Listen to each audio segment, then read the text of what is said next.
Hello, hello, hello. It's Lisa Copeland. And today is another great day where I am going to be hosting my Big Sellers Live. And the whole premise this week is about emotional intelligence. And my good friend Glenn Lundy will be joining us in just a few minutes. I'm going to put up the comments right here. Just let me know you're out there. Like I said, Glenn will be on in about 7 minutes. But can you tell I am decked out today in honor of the brave men and women that currently serve our nation and that have served our nation in the past? I am forever grateful. And today is your day, and we want to honor you on this show. So if you have served our country, whether you're currently serving our country, if you've served our country in the past, and so much of our community has done that, mine and Glenn's, throw your name up there. Tell everybody what you've done for us and how you've ensured the very freedom that we all love so much. Hello, good morning, Melissa Munch and Thea. Yes, this is my camo today. This is how I'm honoring the great, brave men and women, many of which are dear friends of mine and people that I honor and respect so much for your sacrifice, for the fact that you're willing to stand on the front line and do what many of us have never done and what many people are not willing to do. And so, hello, Cindy. Good morning. Look beautiful. Well, you guys know me. I mean, I like to dress for the occasion. Glenn Lundy is going to be joining me here in a few minutes. And we're going to talk today about emotional intelligence. Now, I've kind of run the whole series on it this week. Yesterday, I had Robin Goad on from Amazon. She's an executive, a sales executive at Amazon, and probably one of the most successful people I know when it comes to running global sales initiatives, global sales teams, not only running them, but hiring for them, right? And what does it take? Hey, Sherry, what does it take to make the cut? We're living in such a highly charged world right now, right? And I've personally just made the decision not to participate. Right. I mean, there are just things in life that you can participate in or not. You can choose. And, I call those, a lot of times I call them trigger events. Like, there are things that go on in the world that are trigger events. And this presidential election was definitely a trigger event. And it's not over, and it's not going to be over for a while. So, you have to make a decision as to whether you want to get triggered or pulled into these conversations, or if you just want to live in woosah, peace and harmony, and wait to find out what happens. But all of that to say, that's more of us on the personal side, although I will tell you, it will affect your job also, and it'll affect your business. So, but today we're going to talk about emotional intelligence in sales and in business, and what are some of the triggers? What are some of the things that we can do? And Glenn Lundy is, he runs the 800 Club, and he works with sales organizations all over the country and dealerships all over the country, helping them actually 800x their business. And you don't go up, you don't do better in life or in business if you have got low emotional intelligence. High emotion, low intelligence. Okay. And those are things like, don't make big decisions. We've all done it when we're at a very high emotional state. But when you are sitting on the other side of the table from somebody, when you are out there and you are negotiating, or you're trying to put a deal together, or like the story that Robin gave us yesterday about the prospect that she was super interested in hiring, but she asked one little thing of that prospect. Hey, you said something really interesting in the interview, but I didn't get it all down. Would you go ahead and write me an email to recap this piece of the conversation, right? And the prospect never did it. So that person went from, I'm going to have a great job at Amazon, to now they're not getting hired at Amazon. So many times, y'all, it's the little things. Because Robin said it really well yesterday. She said, when you are on a job interview and somebody's interviewing you, and if you're out there and you're hiring people, take note on this. That person sitting in front of you is at their best. They're at their best. So if they can't sell you or excite you or convince you at that point in time, they're certainly not going to be able to do it with your customers, right? Because that's when somebody is dealing at their highest level, right? Their highest vibration, we like to say. Who's out there today before Mr. Lundy comes on? Marty, hello, hello. Aaron Sheeks. Yes, Aaron served our country. Bill Schomburg, please put it out there. I am dressed to honor today our brave men and women and my friends, so many of mine and Glenn's friends out there that have served our nation. Today is your day. Today is Veterans Day. I know yesterday was the birthdays of the Marines. I know we have some proud Marines out there. But if you have served our country, we're waiting for Mr. Lundy to come on. If you have served our country, tell us. Let us know out there. Let us honor you right now during this. I know Aaron Sheeks has. Hi, Larry Schneider. How are you? Bill Schomburg. Good morning. Good morning. Good morning. So I just, I thought I would dress up for the occasion. This is typically my 4th of July hat, but I thought, why the heck is it not my Veterans Day hat? But what we're talking about today is, as soon as Glenn Lundy, my guest, gets on, we're going to talk about emotional intelligence. And I think about the brave men and women that are defending our country. Don't you want somebody who's out there defending our front lines, who's making critical decisions when it comes to our national defense, to be thinking up here, not right here? Right. And so I've just been really, really, I don't know, I guess the best word is, just watching what's going on. Right. And some of these conversations that we're getting into. And I get it. When you have something, there are things in life that are triggers. All right. This presidential election was a trigger, period. Half voted, half wanted POTUS to win, half didn't. Right. So you have a triggering event right there.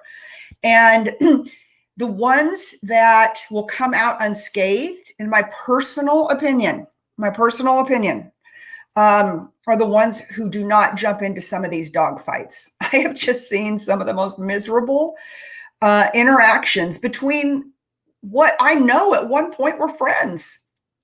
They were friends, right? And they have been triggered. All right. Speaking of Glenn Lundy, he is in the house. Let's add him to the stream. What up? What you doing, friend? Running. You're always running.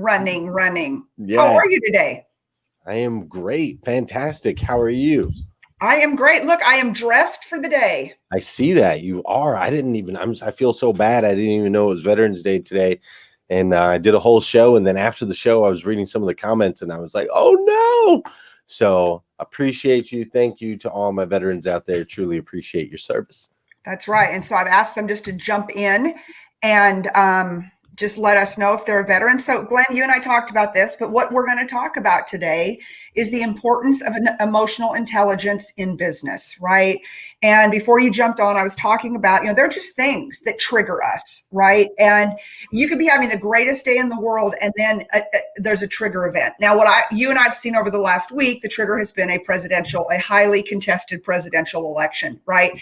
And so it's triggering people. I'm saying it in a nice way. It is triggering people who were friends, families. It is destroying relationships. I mean, people are just getting onto Facebook and just, and that takes a lot of energy. Big time. A lot of energy. It exhausts your energy. It's all energy that should be and could be used on far more productive things.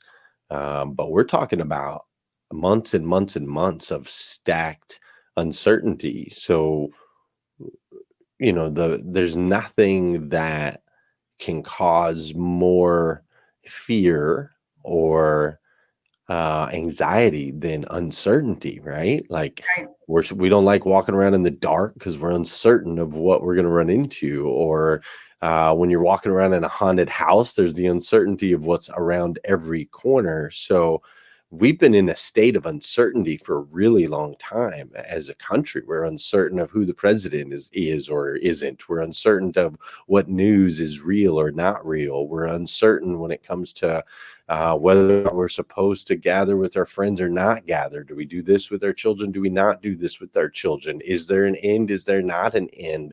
We're in just this state of uncertainty. So the emotion flare-ups are not surprising whatsoever. I I can think that it's totally bringing understand out why the they're out worst there. in people, though, Glenn. Yeah, I'm seeing it. It's bringing like people that I know and that I love, and I'm just like, who are you? This is not you, you right. know? But I love what you said because I could not agree with you more. It's fear. It's fear based, right? And if you're out there and you're watching this right now and you're like, hell yes, this is a conversation that everybody needs to hear, hit that share button. Hit that share button. I'm You doing know, that right now. yes, talking about emotional intelligence when it comes to business, you know, it's just it's nuts. It's absolutely nuts. But I agree with you, Glenn. I want you to elaborate on that. That it is fear based. And I think this weekend I took my two older grandsons. I can say two older ones now that I've got a third one. I took them to the zoo, and my 3-year-old, who's absolutely fearless, my little Cammy, we walked into there's this building at the zoo in Waco, and we walk in, and he wanted to see the snakes. And the minute we walk into the building that has the snakes, he jumps back out. And I said, "What's wrong, baby?" He goes, "I'm afraid." And I go, "Honey, you want to see the snakes? There's nothing to be afraid of." And he goes, "Well, I'm just a little bit afraid, but if you hold my hand, I'll go back in." Right. He's 3. And so we held his hand, we went back in. And so I think that sometimes people walk into that conversation, or they walk into the building, thinking with the best thoughts. Something triggers that fear, you know and they're afraid to say, "I'm afraid," or, "I'm not really mad at you, Glenn, for what you said. I'm just afraid of the outcome, and so it's bringing out the worst in me." Yeah, it's just layers, It's like the straw that breaks the camel's back, as they say. And Mhm. when we continue to stack and stack these things one on top of another, it's gunpowder. At some point, it's gonna explode. Um, on the opposite side of that, I think that the only way to avoid that or really control that is you have to have some systems in place, right? You have to have some systems in place to play defense. We gotta play defense on what's going in, what's going in our minds, and I think a lot of people don't do that. They just consume, and therefore they become very reactionary to all of that consumption, and so that's the scariest part, is that we have a consumerish society. We like to consume, we like our stuff, we grab, we have social media and all these things, but that consuming patterns that we've created over the years are now serving against us instead of serving us. Yeah, because it is. I mean, we've got unusual access to Yeah. information, Mhm. right? And not all that information is true. Let's be real, okay? Sure. And so it's overloading us. I can tell you a personal decision I made. I have not turned on the news in 5 nights. I don't want to hear it. I don't want to hear a bunch of pundits arguing about the outcome that none of us at the end of the day can truly control, Sure. right? And we have to let that be for the people that are going to handle that. And so I've chosen not to turn on the news. And then we've seen a lot of our friends, they've gone out to these other social media sites, which I went and I got a whatever on Miwa or whatever. I'm just like, a friend of mine sent it to me yesterday, and I was like, this is a lot of work. Like, I don't care. I don't want to. I want to be able to put good into the environment. I want to be part of the solution of our economy turning the corner. I want to be part of the solution. I don't want to be part of the problem. Right. So I will post something, or I'll do a show with good friends like you, and then I'm out, man. I don't.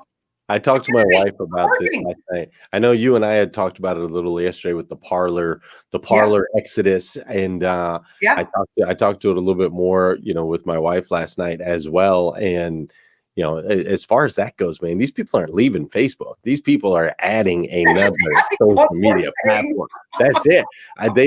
Everyone wants to go to the gym and work out and look like Hercules. Everyone wants to eat right. Everyone wants to make good decisions. Everyone wants to wake up, or everyone wants to do it, but very few people can, because we have these patterned behaviors that we're stuck in. Dude, that addiction that everyone has to Facebook or whatever doesn't just go away because you're mad that they're censoring whatever. So as soon as you go to Parlor and you look through your 12 friends and your 12 posts because it's a I don't new even thing, 12. I you're can't find anybody. immediately going to go right back over to your Facebook, because that's Mhm. what you're used to. That's what you've been engaged in, so on and so forth. So You know, my wife, I just let her know. I'm like, honey, I'm not downloading that. I don't need another one. I don't need another social media platform. I'm good. And and the thing is that, and I say this a bit tongue in cheek because we have so many of our good friends that I see on our feed right now. I'm not sure if you can see it or not, but I can see it. And I mean, we pretty much know. I mean, I know where every one of my friends stands. I do. Sure. I know who they voted for president. I know where they stand. So I don't need to tune in and see the 2.0 version today and then the 3.0 version and the 4.0 version. Right. It is what it is. It is what it is. And these are some of the things that the brave men and women who wore this uniform, which I did not, I'm doing this to honor. I'm doing this to honor everybody out there who has served our country because I'm forever grateful. Anyways, but that's some of what they fought for. And so, but to get on and to fight each other, to further divide amongst friends and amongst family members. Like they're just friends I haven't talked to that I may never talk to again, unfortunately. They've just gone so off the rails on stuff that I'm like, and only because, and we're going to get to it, what we started to talk about is it triggers me.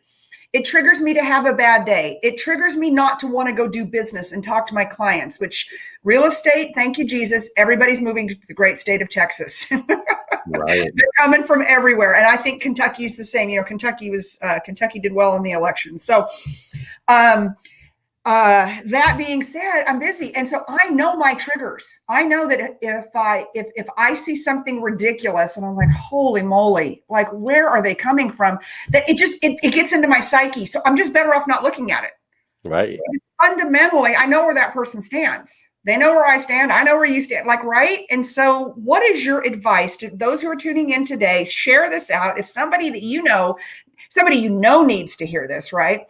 About emotional triggers and about emotional intelligence when it comes to our business. I mean, the life thing's a whole nother thing. But when it comes to our business, what advice are you going to give all of our friends and followers out there how not to let this ruin their day, ruin their life, ruin their business? So there's two components to that.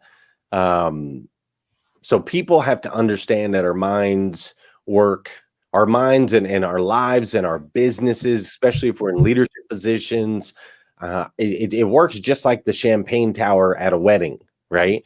So you've got the big champagne tower, or maybe could we do a wine tower for Lisa? I know Lisa likes wine. Maybe Prosecco tower. Prosecco tower. Okay, so you've got the Prosecco tower. Mm-hmm. And the way it works is you pour all of the Prosecco in the top glass, right? And it trickles down into every other glass in that tower. That's how it works. And so I want you to picture that. So any information that you're consuming, right? Basically, it does the same thing. It's going to go into your mind. It's going to trickle down, and it's going to ultimately impact your family, your friends, your coworkers. Everything you do is going to flow through that tower. Now, I want you to imagine one little dot of red food coloring. All right, we take one little dot of red food coloring, and we squeeze it into that top glass of Prosecco. Well, what happens? You've just ruined a lot of Prosecco. We'll start there. There you go. And it travels into every glass, right? One little negative thing will travel and impact how you talk to your spouse. It'll impact how you talk to your friends. It'll impact how you perform at work. It'll impact how, it goes through the whole thing. It can't not. It saturates the whole thing. And so with that knowledge in this particular season, first we have to play so much defense. I don't watch the news. I haven't watched the news. I'm flying to Philadelphia today. My mom asked me this morning. She was like, well, you're going to Philly. Is that like one of the hot spots? I said, I don't know, Mom. I don't know. I don't watch the news. I don't know if it's a hot spot, not a hot spot. I know that I'm working. I'm letting you know that. What's that? It is a hot spot. Hey, I'm going and I'm working and I'm doing what I'm here to do. I'll be safe. I'll do my stuff, but I'm going and I'm working and I'm going to do that. Right. And so I have to be really protective of what goes in, and so does everybody else. Now, the only way once that red food coloring gets in there into your Prosecco tower, the only way to get it out is to flush it from the top, right? Or drink it. Or drink it. We got to pour in more good. We got to keep pouring in the positive stuff that can flush out that negative. If we just keep consuming red food coloring, it's just going to integrate into everything. And so playing defense is step one, and then increasing the inputs of positive things is step two. Okay, so what is positive? And I got to tell you, Christy, my good friend Christy Warner, she just said something that I think is going to be my new key phrase, and she said, "I basically need to stay off social media unless I'm using it for business. That helps my emotional sobriety." Right. Emotional sobriety. Write that one down, people. Yeah, write that one down. That is important. So what do we tell our friends that are watching this and sharing it out right now? What do we tell them to do? People are upset. Both sides. They're upset. It's affecting their life. It's affecting their business. It's affecting friendships. It's going to affect Thanksgiving. Oh yeah, for sure. For sure. It's going to. There are going to be families that do not get together this Thanksgiving because of what's going on in the world today. Yeah, regretfully, for sure. Yeah. And it might be your last Thanksgiving. You never know. So Sherry Matthews says red dye will give you cancer. So stay away from toxic things. That's another very, very good one. Very, very, very and good. She's right. Okay. So yeah, you got to play defense first. Then on the offense, I've been reading more than I've ever read before. I've been consuming more leadership videos, business videos, doing way more of this stuff. Like I'm trying to increase my outputs online to, if they're going to flood it with all kinds of negativity, I'm just going to flood it with motivation, education, and inspiration. So taking actions towards that. But really it comes down to having a plan, right? Like you have to have a plan. We can't just willy-nilly expect to float through this and not have our emotions be impacted. So you have to have a strategy. I have a strategy. I reset every day with my morning routine, because sometimes at the end of the day, it's just like, holy smokes, it's just so much has gone on. So my daily reset with my morning routine, my times that I go on and I post on social media. And other than that, I really don't hang out on there other than like your friend was saying, I use it for business purposes. I go on, I post what I need to post, and I get the heck out of there, as quick as I can. And just having a plan and a strategy during these times, I think is probably the most important thing. Yeah, I agree 100%. For those of you, if you do have Audible books, right? Like I'm not even listening to the radio, the TV, again, because at the end of the day, people out there, they're out there, they're selling advertising. These 24-hour news cycles are getting rich off of our despair and our worry and our fear and things that we can't control. So don't feed into them. Do not feed into them, Audible books. I listen to Audible in my car, or I listen to podcasts, and they're not political podcasts. Right. Everyone's got an opinion about what's going to happen. Like Glenn said, I'll tell you, I've even started rereading my Bible, and I won't lie. I started with Revelations. I started at the back. And it looked a lot like the world out there today. I said, and it looked a lot like the state of the world right now today. It certainly does. So anyways, I always like to know how things are going to wrap up. But all of that being said, we cannot buy into what the world wants us to think, what the media wants us to think, what the candidates want us to think, right? We've got to buy into, we've got to stay true to us. So, when you're out there and you're dealing with your emotional intelligence, if you're having a high emotion day, like you're like, I am so worried and scared, my recommendation is walk away from the phone, walk away from social media. And if at all possible, try not to do business with clients that day or talk to clients. Everybody is so highly charged. And when you're in business, most of the time, you've got one time to make a great impression. You've got one time to close that deal. You've got one shot, just like Robin Goad talked about yesterday. She's a sales executive with Amazon, and she hires global sales teams. And Glenn, she was talking about a gal that was just fantastic. She looked great on paper, right? So many people look great on paper, but she asked her to do one thing, and the gal didn't follow up. Now, who knows? She might have been watching a Fox News cycle and thought the world was coming to an end and just can't even function right now. Like, we don't know what people are under, but what I'm seeing is a very low vibration when it comes to people. And I'm seeing people are functioning at a much lower level, even all the deals I'm negotiating and the contracts I'm working on and working with clients. And, they're just like, I can't make a big decision right now because I don't know who the president's going to be. I'm like, you still got to have somewhere to live. Right. So, I mean, it's basically putting some things into perspective. If you're out there and you're looking to buy a car, you probably still need a car. If you're looking to buy, you probably still need a house. If you're out there and you've got a company and you're selling stuff, you still need to pay your bills. No doubt. We were going to buy a play set for the kids back in February or back in January when we were getting ready. We had sketched it out, design and all that good stuff for this play set, and I put it on hold. So we buy our play sets. There's an Amish community out here. They come out there and they hammer those suckers together, right? Hammer and nail, man. And you can't get any better quality.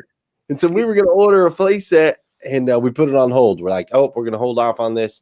And then a couple months ago, like 2 months ago or so, maybe it was 3, I call him, right? And I'm like, all right, we're ready to do the play set. And he says, well, Glenn, things have changed quite a bit since we talked last time. Dude, my playset went up $3,000. Dang! Now, if the Amish people are increasing your stuff $3,000, the world is in a crazy, crazy place, right? But that's what I get for not continuing to move forward with my plans and allowing things outside of my control, right, to determine my decisions. So it'll cost you.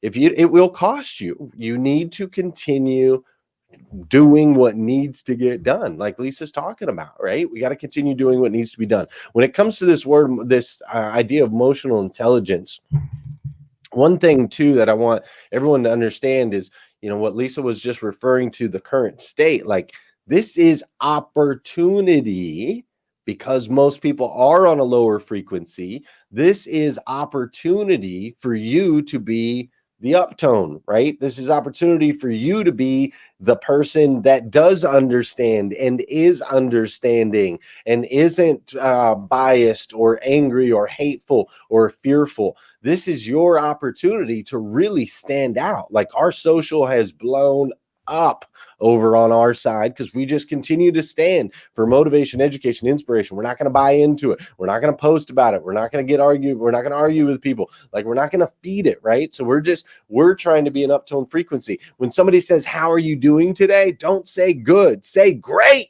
Fantastic. Life's amazing. I live in America. Right? I live in America. Everything's amazing. And when you're uptone like that, you can actually use this as an opportunity to bring people up. So I challenge you, those of you that are watching, I just challenge you to try to use this idea of emotional intelligence. If you don't know what that means, by definition, it is the capacity to be aware of, control, and express one's emotions. Be aware of, control. Is that written down somewhere, Glenn Lundy, or is that just like rolling off the top of your head? Well, you should know. I mean, I'm in an incredible studio. Everything in this studio is designed to make some neon light in front of you telling you exactly. Right?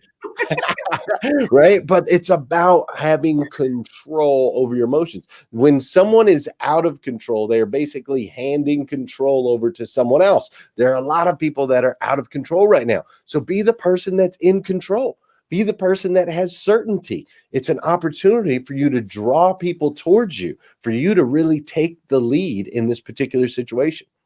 Yeah. And, and I think it's just important that, that you find that small group of people that you can talk to. We are living in scary times. We're not here to say, I'm worried about what's going to happen for sure, but I'm not going to let it ruin my day, my life, my business. It is what it is. And, I want to draw it back to, as we kind of close today, the brave men and women. Okay. You talk about worry. You get off a C-30 or C-130 plane and you're going into a foreign land and our country's under attack and you are there to defend your country. That's scary. Okay. Sleeping in metal buildings. I mean, Aaron Sheeks, I don't know if he's still on here or not, but he's somebody who defended our country, frontline guy. I'm talking face to face with the enemy. That is scary. That is when you are, your adrenaline is at an all-time high. That's when you need to truly, truly be afraid. But buying into what the media is leading us down for fear and for all of that, that doesn't mean that you give up your beliefs. That doesn't mean that you say, whatever, or you don't vote or you don't root for your person you want to come out on the other side of that's not what I'm saying at all. What I'm saying is that you're not mired in it. You're not letting it control your life. You're not spending half of your day trolling social media sites so you can write, 4-paragraph diatribes about the opponent and things like that, And so I think this is just a good day for all of us to really think about what it is to be an American and what so many people, men and women before us, have done, and many of our friends on this feed, to protect our right to do this. That's scary to me. I'd be terrified if somebody, gave me a gun and said, okay, you're in Iraq and, you have to go out now against an unknown enemy or whatever. That would be terrifying. That would be something to have a bad day over. But just the great honor and pride they take in that. I think we have to have that same honor and pride, and we have to take the same kind of care of our country on our homeland and with each other as the brave men and women do and have done and are doing as we speak abroad. And of course, on American soil too, right? Sure. Yeah. It's all about perspective, right? You take everything's perspective. There are people outside of this country that would do anything. I mean, literally rob, lie, cheat, steal, kill, murder. They do anything to get the opportunities that we have every single day. And the technology that exists today, the opportunities that exist, none of that stuff goes away or is going away because of an election or any of these other things. It all exists. It's all here right now. The key is to just really stay present, right? Stay present. Don't worry too much about the future. Don't look back at the past. Like, let's look at today. How do we charge through today? How do we protect our space and our champagne tower? Keep it as clear as we can. No red dyes per share. No red dye. That's right. Head down, charge, plow through. There's opportunity everywhere. So perspective is key for sure. Well, all right, my friend. Thank you for joining us today. And thank you to all the brave men and women who have served our nation and are currently protecting our nation. It's a big job. And we are very, very grateful for you every single day. And I think that we're going to, I think this time next year, I think we're going to have something else that we're worried about and that we're talking about, right? I just want everyone to take care of themselves, take care of your brain, unplug from some of this negative stuff. Be done with it. Be done with it. Do not let people or events trigger you to the point where it ruins you and your emotional health and your emotional well-being. Life's too short. Life is too short and opportunity is abundant. It really is. It really is. Well, Glenn Lundy, it's always a pleasure, my dear friend. Thank you. Thank you so much. Where they can find you early in the morning. Oh, you can go to #RiseAndGrind right here on Facebook. Or if you want, you can go to GlennLundy.com. And at GlennLundy.com, it's got links to all my social media platforms. And we've got Rise and Grind gear. We got planners. We got all kinds of fun stuff over there at GlennLundy. That would be Glenn with 2 N's, people. 2 N's. Glenn actually owns both domains. Glenn with 1 N and 2 N's. That is a man who knows how to capitalize on people that don't know how to spell. That's right. That's exactly right. That's very smart. Very, very smart. All right, everybody. Just again, don't let the current events of the world ruin your day, your life, your relationships. Tune it out. Vibrate above it. Rise above it. take care of you, take care of each other. And I have to say it on Veterans Day. And God bless the USA. Go America. That's what I'm talking about. That's what I'm talking about. Bye-bye, everybody.